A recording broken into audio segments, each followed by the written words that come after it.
A gente sabe que acompanhar as decisões dos tribunais é uma verdadeira maratona, né? E no mês movimentado como outubro, deixar passar um único julgado pode, de verdade, colocar um caso inteiro a perder. O risco é real.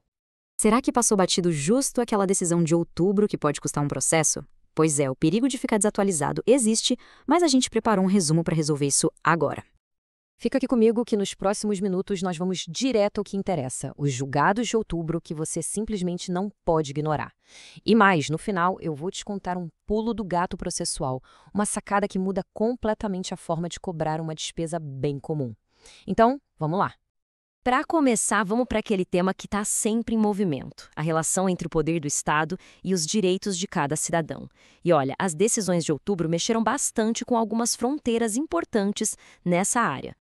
Para quem está de olho em concurso público ou atua nessa área, presta muita atenção. As regras do jogo mudaram. Primeiro, a investigação social agora pode sim eliminar um candidato, mesmo que não exista uma condenação criminal final. Segundo, a exigência de altura mínima não pode ser maior do que a do Exército. Terceiro, e muito importante, a guarda do sábado por motivos religiosos tem que ser respeitada na hora de marcar as provas. E talvez a mais forte, foi considerado inconstitucional proibir pessoas casadas ou com filhos de participar de cursos de formação militar. São mudanças com impacto direto na vida de milhares de pessoas. E essa história de redefinir direitos não para por aí, viu? A gente entra agora nos espaços públicos.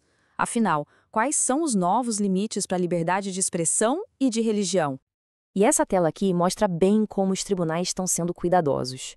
De um lado, o STJ entendeu que protestos sem aviso prévio, que causam um verdadeiro caos generalizado, podem sim gerar dano moral coletivo, ou seja, um prejuízo para a comunidade inteira. Do outro lado, o STF disse o seguinte: uma lei estadual pode permitir que existam bíblias em bibliotecas públicas, mas ela não pode obrigar a compra. Tudo para proteger a laicidade do Estado, a sua neutralidade religiosa.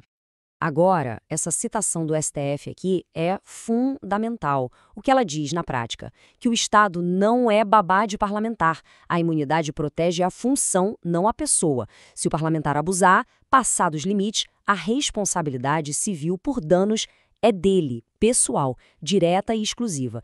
É uma decisão que bota o peso da responsabilidade no colo de quem ocupa o cargo. Bom, esses foram alguns dos pontos altos de outubro. Mas e as decisões de novembro que já estão no forno? Estar um passo à frente é tudo. A melhor forma de não ser pego de surpresa é seguir o DireitoCast agora. Clica aí no botão de seguir, porque semana que vem a gente vai soltar mais conteúdo ligado a esses temas que acabamos de ver. E claro, se essa análise está te ajudando, compartilha. Isso ajuda demais o canal a crescer e a trazer um material cada vez melhor para todo mundo. Ok, vamos retomar. Agora a gente mergulha de cabeça nas relações privadas. Saúde, herança, contratos. São áreas em que uma decisão judicial mexe diretamente no bolso e na vida da gente. Esse comparativo aqui é fantástico para a gente entender a lógica dos tribunais sobre planos de saúde. Olha só o contraste. A glotoplastia para mulheres trans, cobertura obrigatória. Por quê? Porque foi vista como parte de um processo terapêutico de afirmação de gênero e não só como estética. Agora, e o Clexane para gestantes com trombofilia? Não foi coberto, porque foi classificado como medicamento de uso domiciliar. É um detalhe sutil que define quem vai ter o tratamento pago ou não. E para conseguir que o plano cubra tratamentos que não estão na famosa lista da ANS, o STF basicamente criou um checklist. E atenção, tem que cumprir todos os requisitos, não adianta só um. Precisa da prescrição médica, claro, tem que comprovar que não existe outra opção na lista da ANS, tem que ter evidência científica forte da eficácia e, por fim, o tratamento ou remédio tem que ter registro na Anvisa. Faltou um item, a cobertura pode ser negada.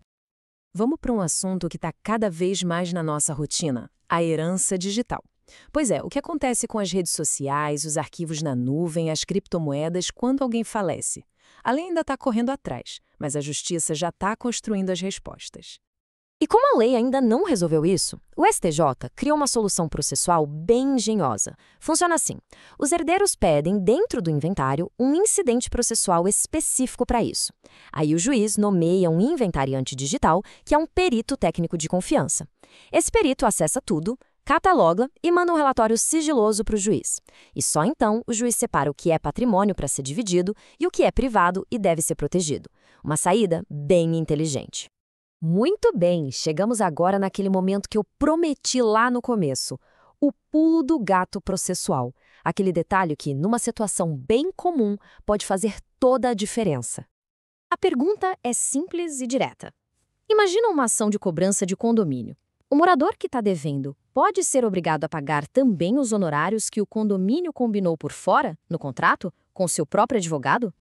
E aqui está o pulo do gato. A resposta do STJ é um sonoro não. O condomínio não pode, de jeito nenhum, incluir os honorários advocatícios contratuais na dívida que está cobrando do morador.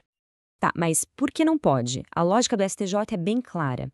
Eles disseram o seguinte: esses honorários são uma despesa que acontece fora do processo, resultado de um acordo privado entre o condomínio e seu advogado. Não tem nenhuma lei que autorize jogar esse custo para o devedor. E o ponto mais importante é este: essa regra vale mesmo que a convenção do condomínio diga o contrário. A decisão da justiça está acima da regra interna. Ufa, bastante coisa, né? Para a gente amarrar tudo, vamos recapitular os 3 principais recados de outubro. Primeiro, o poder do Estado encontrou novos limites, especialmente em concursos e direitos fundamentais.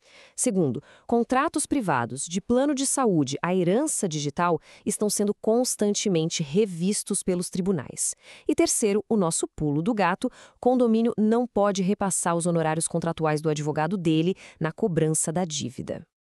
E para fechar, eu deixo uma provocação. De tudo isso que a gente viu, qual dessas decisões vai mexer de verdade com as suas estratégias? Seja no trabalho ou na vida pessoal. Gente, muito obrigado pelo tempo e pela atenção de vocês até aqui. Para continuar recebendo análises aprofundadas e atualizações como essa, não esquece de seguir o DireitoCast lá no Spotify. E se você curte mais esse formato em vídeo, com os slides para acompanhar, a gente também está no YouTube e no TikTok. É só procurar por DireitoCast.